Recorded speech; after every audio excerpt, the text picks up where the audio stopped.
At the 11th hour on the 11th day of 11th month of 1918, the Great War ends. Bulgaria was the first to surrender, followed by Turkey, bringing to an end the 7 centuries-old Ottoman Empire. Austria-Hungary, facing starvation and civil war, signed an armistice agreement, thereby splitting the Union into several smaller countries and bringing an end to Habsburg Empire. With Germany on the verge of chaos and civil war, Kaiser Wilhelm II was forced to abdicate throne and flee Germany for Holland, resulting in the country becoming a republic and its new leader, Chancellor Friedrich Ebert, asking for an armistice. Finally, fighting was over.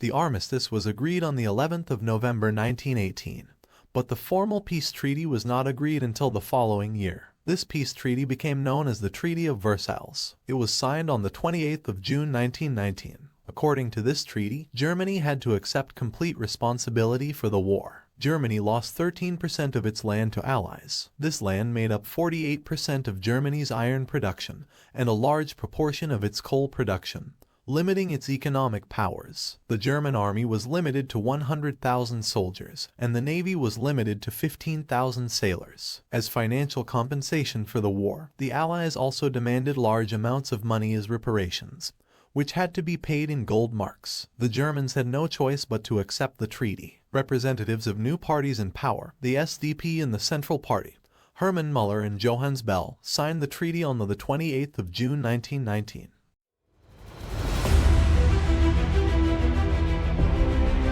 The Weimar Republic was the new system of democratic government established in Germany following the collapse of the Second Reich. The first elections for the new republic were held on the 19th of January 1919. They used a voting system called proportional representation. Whilst the Social Democratic Party had won the most votes, they did not win a majority. Therefore, the Social Democratic Party joined coalition with the Catholic Party and the Democratic Party to make up the majority. This coalition then had the task of drawing up a constitution for the new republic. The Weimar Republic adopted a new constitution, different to that of the previous monarchy. Instead of monarch, there was a president elected every 7 years. Constitution gave the president ultimate authority to rule by decree. The chancellor would be the leader of the largest party and was appointed by the president.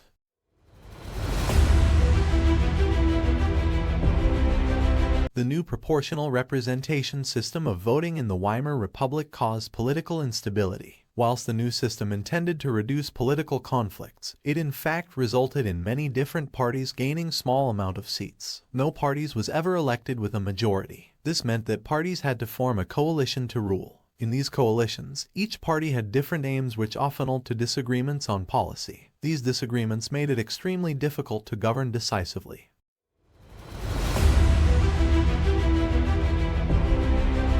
Throughout the war, the value of the German currency, the Reichsmark, fell considerably. It fell to rock bottom after the end of the Great War. To try and meet the requirements of government spending and relieve the pot-war situation, the government had little choice but to print more money. This in fact made the inflationary situation more worse and again reduced the value of Reichsmark. Meanwhile, in the middle of this economic crisis, Germany continued to attempt to pay the reparations as dictated by the Treaty of Versailles. The reparations had to be paid in gold marks, which maintained value while the German currency declined. This made it more and more expensive to pay. In 1922, Germany requested permission to suspend their payment until their economy recovered. This was refused by the Allies. By 1923, Germany reached breaking point as inflation started to run out of control. They were unable to pay reparations. On the 9th of January 1923, in response to the lack of payment of reparations, France and Belgium invaded the Ruhr. The Ruhr was a region of Germany which contained resources such as factories. The French and Belgians intended to use these resources to make up for the unpaid reparations. With the French and Belgian occupation of the Ruhr, goods in Germany became even more difficult to obtain and hence their price increased heavily. To fix this problem, the government again printed more money. These all led to hyperinflation.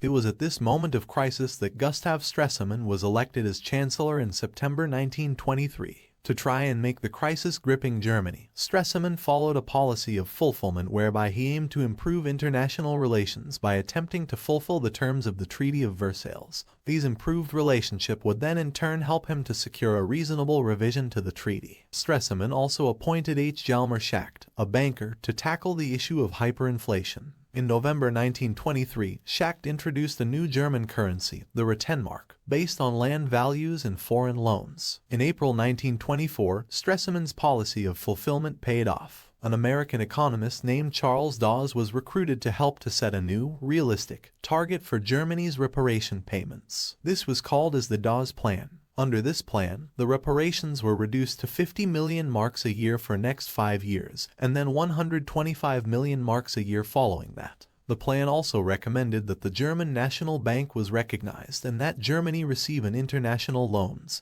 primarily from America. These measures eased the economic pressure on Germany, and relations with other countries began to improve.